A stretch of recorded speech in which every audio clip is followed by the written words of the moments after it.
और भगवद आश्रित बहुत बेपरवाह और ऐसी वस्तु मिलती है जो किसी साधना से नहीं मिलती। पर यह हृदय का विषय होता है, वाणी का नहीं होता।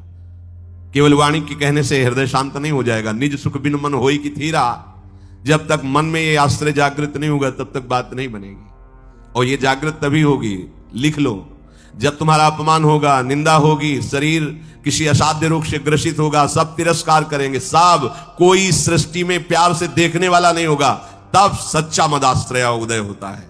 प्रभु आपकी सेवा, वो हृदय की जो धारा प्रभु की तरफ बही निहाल कर देते हैं। तो एक कदम मेरी तरफ चल के तो देख, पूरी सृष्टि न झुका दूं तो कहना, भगवान के वचन। एक कदम तो चल के देख मेरी तरफ। ये अंदर की बात है, बाहर से आप कहोगे तो हम 500 किलोमीटर से आए, एक कदम की क्या बात है। बाहर से दौड़ने वाला कोई वीर नहीं कहा जाता।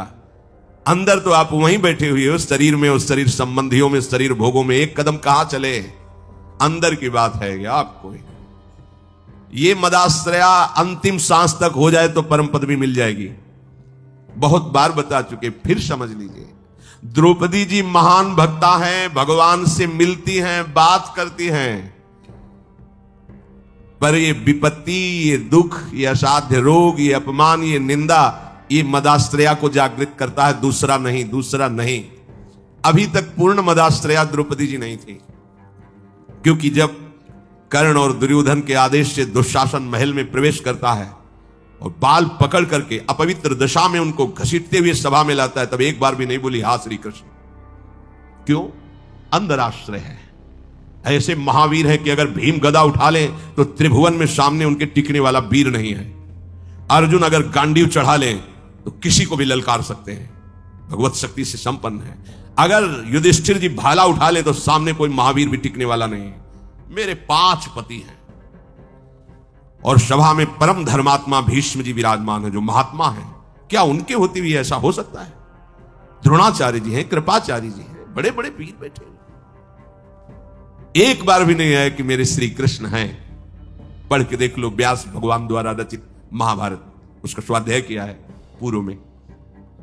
एक बार भी नहीं आया कि मेरा परम प्यारा मित्र श्री कृष्ण है ना, वो बचा लेगा। अगर ऐसा आता तो दुशासन केस में हाथ ही नहीं रख सकता था।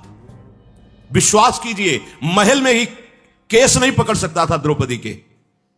गई सभा में,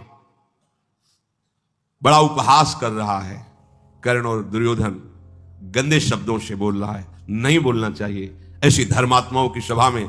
ऐसी महान देवी को ऐसे शब्द नहीं बोलने चाहिए, बड़े अपवित्र शब्द बोले।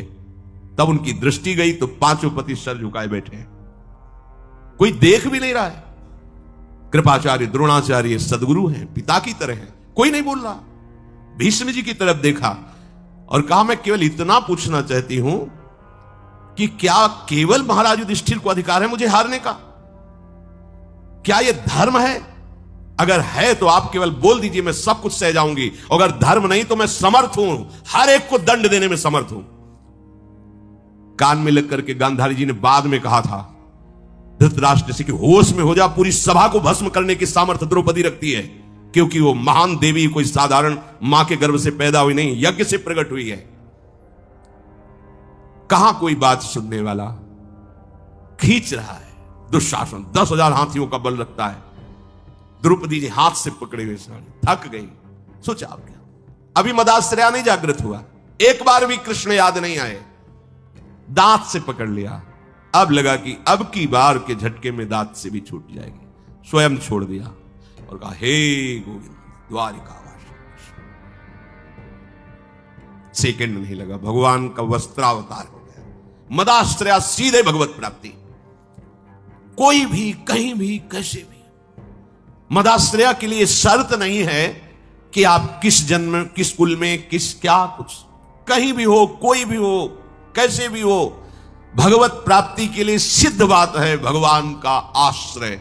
अब जीव आश्रय लेना भी नहीं जानता, इसीलिए सत्संग भगवान देते हैं, साधु महात्माओं का संग देते हैं, जिससे तुम्हारी बुद्धि पवित्र हो और तुम भगवान का आश्रय लो। जो संत जन होते हैं वो मदाश्रया, भगवद आश्रय। ऐसे चमत्कार जीवन में प्रकट होते हैं जो भगवद आश्रित, तपस्या और साधन, ये सब एक तरफ, ये बीच में ऐसे रकील खींचिए, एक तरफ मदाश्रया और एक तरफ जिस क्षण आश्रय लिया उसी क्षण से आपकी समानता करने वाला कोई नहीं रह गया। बार बार समझाने के लिए कहते हैं, जैसे बाली वैसे ही सुग्रीव, इतना भी अंतर नहीं, ना आचरण में ना बल में, किसी भी तरह समान भाई थे दोनों। और रूप भी बाली और सुग्रीव को खड़ा कर दे तो भगवान भी पहचानने में, तभी माला पहनाया था भगवान ने। एकदम एक रूप, एक बल, एक स्वभाव, एक गुण, दोनों ऐसे भाई थे।